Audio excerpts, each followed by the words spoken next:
Good morning students.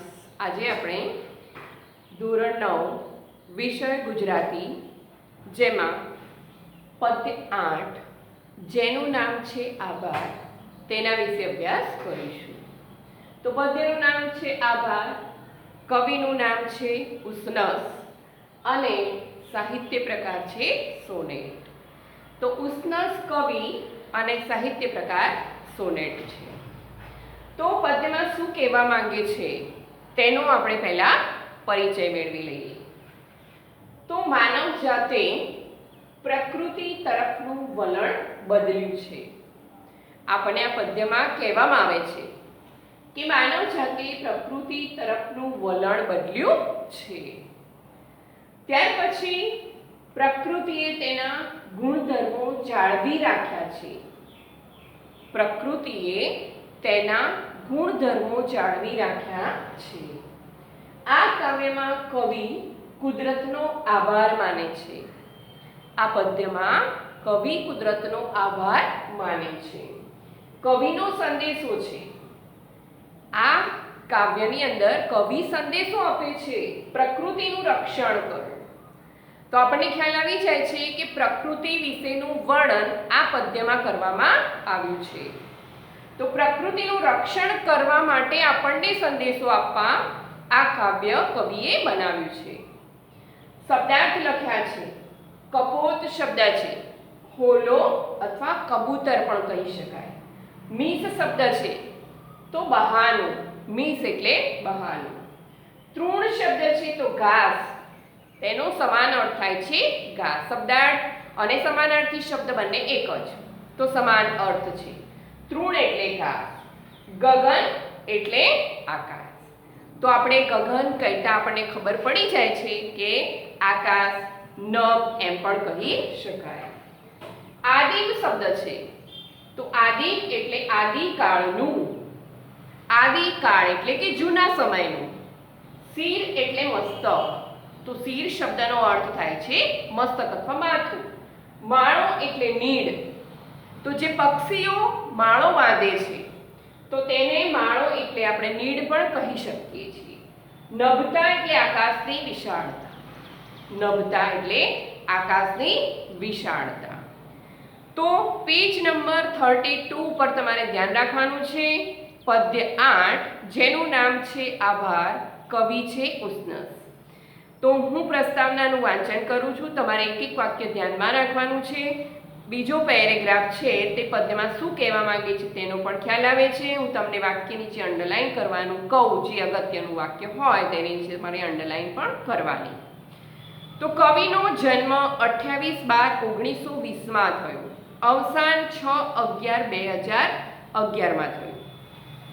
Natwarlal કુબેરદાસ Pandya. ઉસનસનો જન્મ વડોદરા જિલ્લાના સાવલી ગામે થયો હતો. તો આ વાક્ય તમારે ધ્યાનમાં રાખવાનું છે. આ વાક્ય નીચે અંડરલાઈન કરવાની છે. તો કવિ ટૂંકમાં ઉસનસ કહેવામાં આવે છે. નટવરલાલ કુબેરદાસ પંડ્યા, ટૂંકમાં લખ્યું છે ઉસનસ. તો એમનો જન્મ વડોદરા જિલ્લાના સાવલી ગામે થયો હતો. તમારે વાક્ય નીચે અંડરલાઈન કરવાનું છે. તેમણે અધ્યાપક અને આચાર્ય તરીકે કામગીરી કરી હતી. તેમણે અધ્યાપક અને આચાર્ય તરીકેની કામગીરી પણ કરી હતી.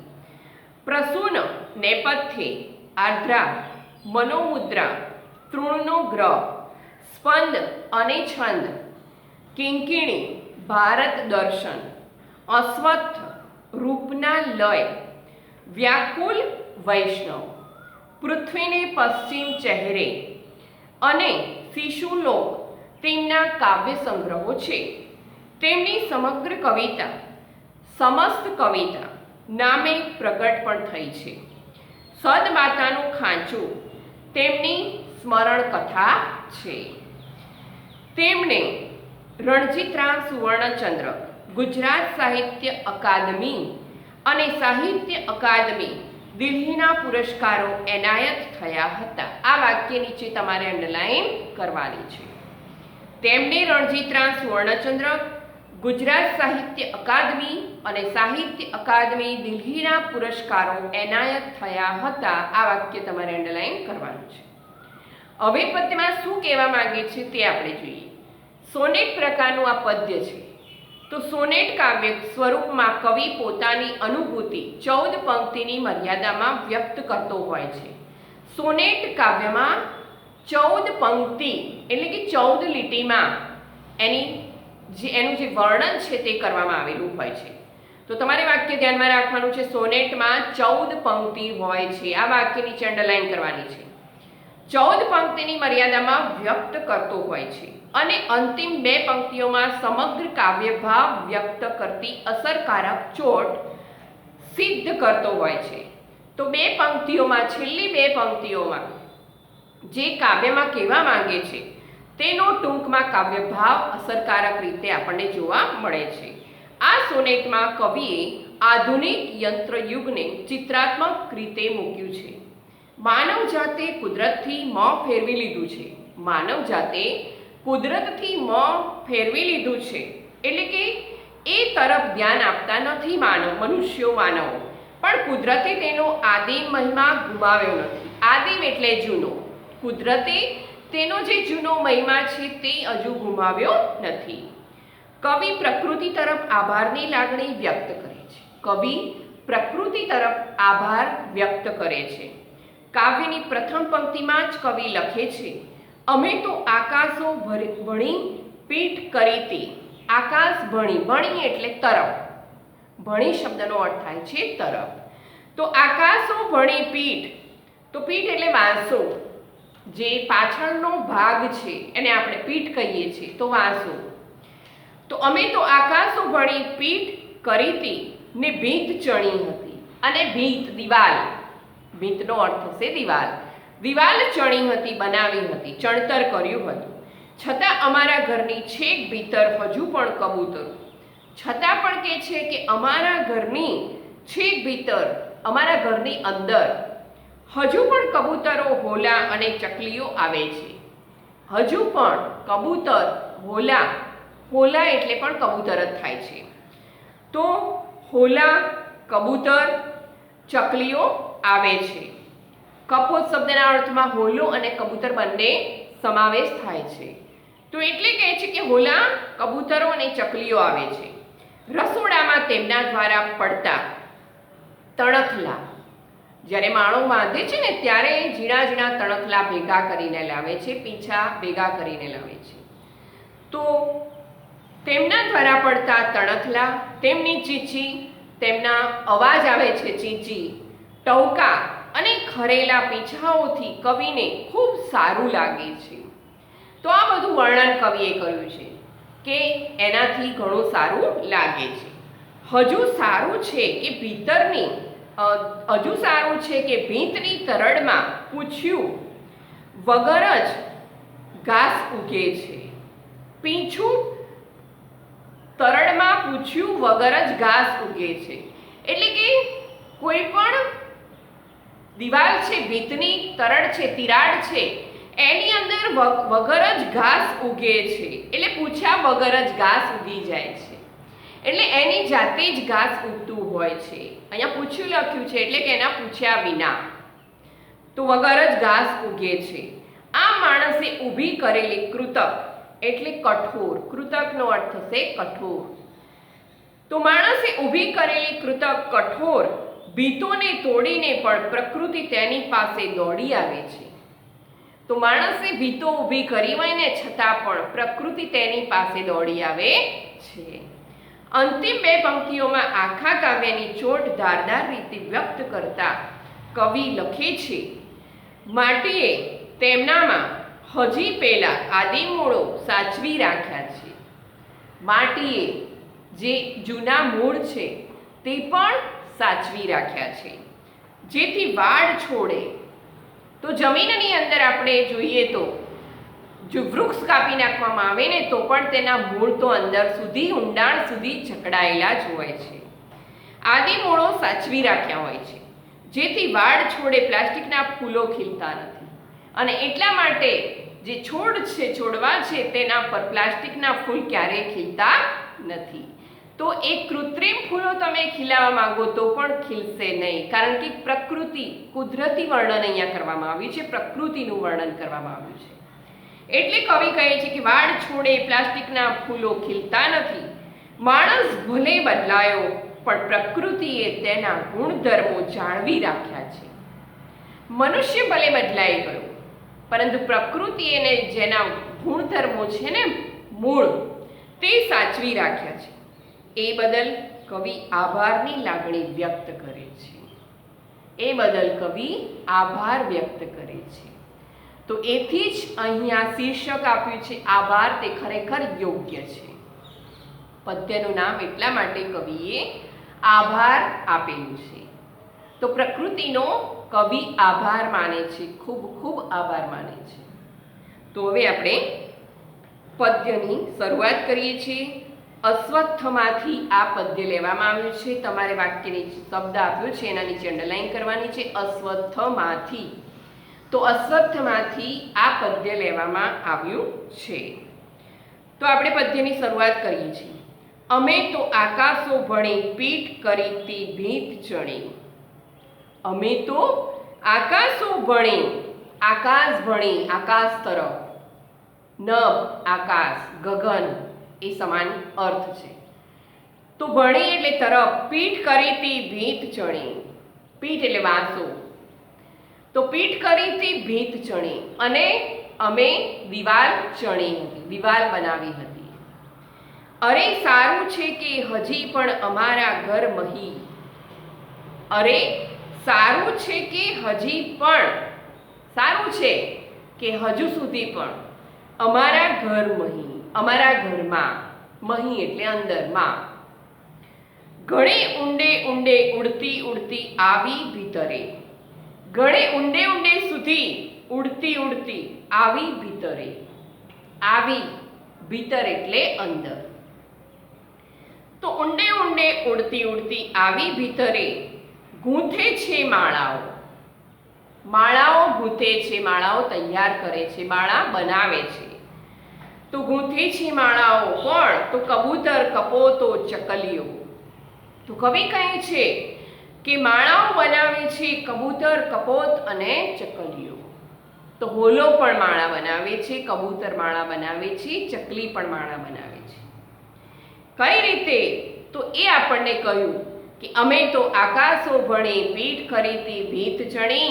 અરે સારું છે કે હજી પણ અમારા ઘર મહી, ઘણે ઊંડે ઊંડે ઉડતી ઉડતી આવી ભીતરે ગૂંથે છે માળાઓ, કબૂતર, કપોતો, ચકલીઓ. તો આ રીતે પક્ષીઓ છે, કબૂતર, હોલો, કપોત એટલે હોલો પણ અર્થ લઈ શકાય, અને ચકલી ઊંડે ઊંડે ઉડતા ઉડતા ઘરની અંદર પણ, ભીતરમાં એટલે અંદર પણ માળા બનાવે છે. લઈ આવે થોડું ગગન ઘરમાં. અને આ રીતે ઘરમાં ગગન લઈ આવે છે, આકાશ લઈ આવે છે, નભ લઈ આવે છે. એ મીસ વળી, એ બહાને વળી, મીસ એટલે બહાનું. તો એ બહાને ઘરમાં ગગન એટલે કે આકાશ લઈ આવે છે. અમો સૌના ઋણી. અને કવિ કહે છે કે અમે બધાના ઋણી છીએ, કરજદાર છીએ. નભતી ઘરમાં જેથી નભતા, નભતી ઘરમાં જેથી નભતા. તો નભતી ઘરમાં જેથી નભતા હજી સારું છે કે શિર પર રસોડે. નભતા એટલે આકાશની વિશાળતા, આકાશની વિશાળતા. જાણે કે એવું લાગે છે કે આકાશની વિશાળતા અહીંયા આવી ગઈ છે. એટલે કે છે કે આકાશની વિશાળતા જેવું લાગે છે. હજી સારું છે કે શિર પર રસોડે તણખલા. હજી સારું છે કે શિર પર રસોડે, શિર એટલે મસ્તક, મસ્તક ઉપર રસોડામાં. તણખલા એટલે, તણખલા શબ્દનો અર્થ થાય છે તરણું. તો તણખલા ઝીણી ચીંચી ટહુકા, ઝીણો ઝીણો અવાજ, ચીંચી, ચકલીઓનો અવાજ આવે છે, ઝીણો ઝીણો ચીંચી. પછી ટહુકા પણ સંભળાય છે પક્ષીઓના. મલમલી પીછાઓ ખરી રહે. અને મલમલ જેવા પીછા, મુલાયમ, મલમલ યાની કે મુલાયમ પીછાઓ પણ ખરે છે, પડે છે. પક્ષીઓના પીંછા પણ ખરીને નીચે પડેલા હોય છે. હજી આવે છે વનની લીલી કહેવા પરીકથા, અને હજુ પણ આવે છે વનની લીલી કહેવા પરીકથા. વનની, જંગલની, લીલી કહેવા પરીકથા. જંગલમાં લીલોતરી જોવા મળે છે. તો આ રીતે કહે છે કે પરીકથા કહેવા આવે છે. હવામાં આગેનું પરણ મનમાં છેક ખરતું. હવામાં આગેનું એટલે દૂરનું, પરણ એટલે પર્ણ. પરણ શબ્દ છે, પર્ણ એટલે પાન. તે પાંદડાનો અર્થ પણ લખી શકીએ. મનમાં છેક ખરતું, મનમાંથી ખરે છે, નીચે પડે છે. હજી તો સારું છે, કવિ કહે છે હજી તો સારું છે, ભીંત તરણમાં માથું ઊંચકી. ભીંત છે એની તરણ એટલે કે તિરાડમાં માથું ઊંચકી વિના પૂછ્યા, પૂછ્યા વિના, પૂછ્યા વિના ગાછ્યા, પૂછ્યા ગાછ્યા વિના, એટલે કોઈને પૂછવા રહેતા નથી. તૃણ નીકળતું ફૂંક કરીને, તૃણ નીકળતું ફૂંક કરીને, ઘાસ. તો આપણે ઘણી જગ્યાએ જોઈએ છીએ કે ઘણી જગ્યાએ દિવાલો ચણેલી હોય છે અને એ દિવાલની અંદર તિરાડ પડેલી હોય તો પણ જે વર્ષા ઋતુનો સમયગાળો છે તે વર્ષા ઋતુના સમયગાળામાં પણ દિવાલની અંદર એ રીતે તૃણ ઘાસ ઉગી જતું હોય છે. ઘણી જગ્યાએ તિરાડોમાં પીપળા, નાના નાના પીપળા પણ ઉગી જતા હોય છે. તો આ પ્રકૃતિ આ રીતે અહીંયા કવિએ વર્ણન કરીને આપણને કહ્યું છે કે એ પૂછ્યા ગાછ્યા વગર એ ફૂંક કરીને આવી રહે છે, એ કહેવા રહેતા નથી. એટલા માટે કહે છે તૃણ નીકળતું ફૂંક કરીને. તો આ રીતે ઘાસ ઉગી જતું હોય છે. ભલું કે મિટ્ટીમાં હજી વનતણા, ભલું છે કે માટીમાં હજી વનતણા, વનના જેવા, જંગલ જેવા, આદિમ મૂળો, જૂના મૂળો. હજી વાડા છોડે નથી ઉઘડતા પ્લાસ્ટિક ફૂલો. હજી વાડા છોડે, તો જે વાડામાં છોડ વાયેલા છે તો એ નથી ઉઘડતા પ્લાસ્ટિક ફૂલો, એમાં પ્લાસ્ટિકના ફૂલો ઉઘડતા નથી. તો આ કુદરતી પ્રકૃતિ છે એનું વર્ણન કર્યું છે. એટલે કે છે કે તમે કૃત્રિમ ફૂલો ઉગાડવા માંગો ને, એટલે કે પ્લાસ્ટિકના ફૂલો ઉગાડવાની ઈચ્છા ધરાવો ને, તો પણ એ પ્લાસ્ટિકના ફૂલો ઉગશે નહીં. તો આ રીતે કવિ અહીં આપણને પ્રકૃતિનું વર્ણન કરીને પ્રકૃતિનો સંદેશો આપે છે. તો તમારે પ્રકૃતિનું રક્ષણ કરવાનું છે. તો એક કુદરતી વનસ્પતિ જ ઉગશે. તમે ધારો ને એમ કૃત્રિમ છોડ પર કૃત્રિમ પ્લાસ્ટિકના ફૂલો ઉગશે નહીં. તો પ્રકૃતિનું જે રક્ષણ કરવાનું છે તેની વાત કવિ આપણને અહીં પદ્યમાં સરસ રીતે કરે છે. તો જો પ્રકૃતિનું રક્ષણ નહીં કરીએ, જ્યાં ત્યાં આપણે ફૂલ છોડ નહીં વાવીએ તો પ્રદૂષણ વધી જશે. અને ફૂલ છોડ વાવવા, વૃક્ષો વાવવા એ આપણા જીવનની ખરેખર જરૂરિયાત છે. તો પર્યાવરણ શુદ્ધ રાખે છે. એટલા માટે કવિ પ્રકૃતિનું રક્ષણ કરવા માટે આ પદ્યમાં સમજૂતી આપે છે. તો કવિનો સંદેશ છે પ્રકૃતિનું રક્ષણ કરવું. ફરી એકવાર જોઈ લઈએ. અમે તો આકાશો ભણી પીઠ કરી તી ભીંત ચણે, અરે સારું છે કે હજી પણ અમારા ઘરમાં, સારું છે કે હજુ સુધી અમારા ઘરમાં ઘણે ઊંડે ઊંડે ઉડતી ઉડતી આવી ભીતરે, ઘણે ઊંડે ઊંડે સુધી આવીને ભીતરમાં અંદર ગૂંથે છે માળાઓ. તો ઘરમાં પણ પક્ષીઓ માળા ગૂંથે છે, માળા બનાવે છે. કયા પક્ષી? કબૂતર, કપોત, ચકલી વગેરે એની વાત કવિએ આપણા પદ્યમાં કરી છે. લઈ આવે થોડું ગગન ઘરમાં, અને આ રીતે પક્ષીઓ થોડું ગગન, આકાશ અથવા નભ ઘરમાં લઈ આવે છે. તો નભ જેવું દ્રશ્ય બની જાય છે, આકાશ જેવું દ્રશ્ય બની જાય છે. એ મીસ વળી, એ બહાને વળી, અમો સૌના રોણી, નભતી ઘરમાં જેથી નભતા, તો આકાશની વિશાળતા આપણને જોવા મળે છે. હજી સારું છે કે શિર પર રસોડે તણખલા, હજી તો સારું છે કે શિર પર મસ્તક પર રસોડામાં તરણું ઝીણી ચીંચી ટહુકા, ચકલીઓનો અવાજ ચીચી આવે છે, ટહુકા પણ સંભળાય છે. કોયલ ટહુકી રહી હોય છે તો ટહુકા પણ સંભળાય છે. મલમલી પીછાઓ ખરી રહે, અને ઘરમાં પણ મલમલ જેવા પીછાઓ પણ પડેલા હોય છે. હજી એ આવે છે વનની લીલી કહેવા પરી કથા, તો વન જેવું જંગલ જેવું દ્રશ્ય આપણને ત્યાં જોવા મળે છે. એટલે કવિ કહે છે કે લીલી કહેવા પરી કથા, તો લીલોતરી જેવું દ્રશ્ય આપણને જોવા મળતું હોય છે. એટલે કવિ કહે છે કે હવામાં આગેનું પરણ મનમાં છેક ખરતું, હવાની અંદર આગેનું એટલે દૂરનું, પરણ એટલે પર્ણ પાન, મનમાં છેક ખરતું મનની અંદર છેક સુધી ખરે છે, પડે છે. હજી તો સારું છે ભીત તરણમાં માથું ઊંચકી, હજી તો સારું છે કે ભીત તરણમાં, તો ભીત એટલે દિવાલમાં, તરણ એટલે તિરાડ, તિરાડમાં માથું ઊંચકી વિના પૂછ્યા ગાછ્યા તૃણ, પૂછ્યા વગર, પૂછ્યા ગાછ્યા એટલે પૂછ્યા વિના જ, તૃણ એટલે કે ઘાસ નીકળતું ફૂંક કરીને, તો તિરાડોમાં પણ ઘાસ એની જાતે જ પૂછ્યા વગર જ ઉગી નીકળે છે, ફૂંક કરીને ઉગી નીકળે છે. ભલું કે મિટ્ટીમાં હજી વનતણા આદિમ મૂળ, ભલું છે કે મિટ્ટીમાં માટીમાં હજી વનતણા, તો જંગલની અંદર વનતણા આદિમ મૂળો, જૂના મૂળો જોવા મળે છે. હજી વાડા છોડે નથી ઉગડતા પ્લાસ્ટિક ફૂલો, અને હજી વાડા છોડે નથી ઉગડતા, તો છોડ ઉપર પણ નથી જોવા મળતા પ્લાસ્ટિકના ફૂલો.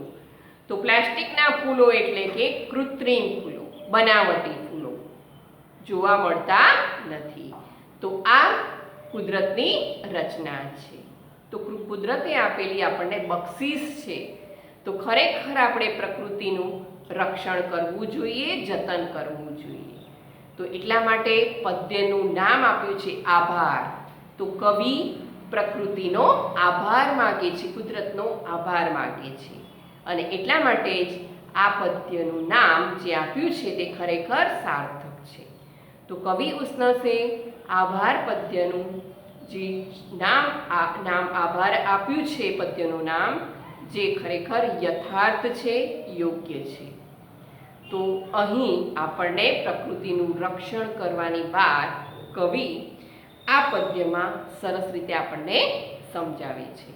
અને એકદમ ટૂંકું પદ્ય છે, અને તેના શબ્દો પણ એકદમ સરળ છે.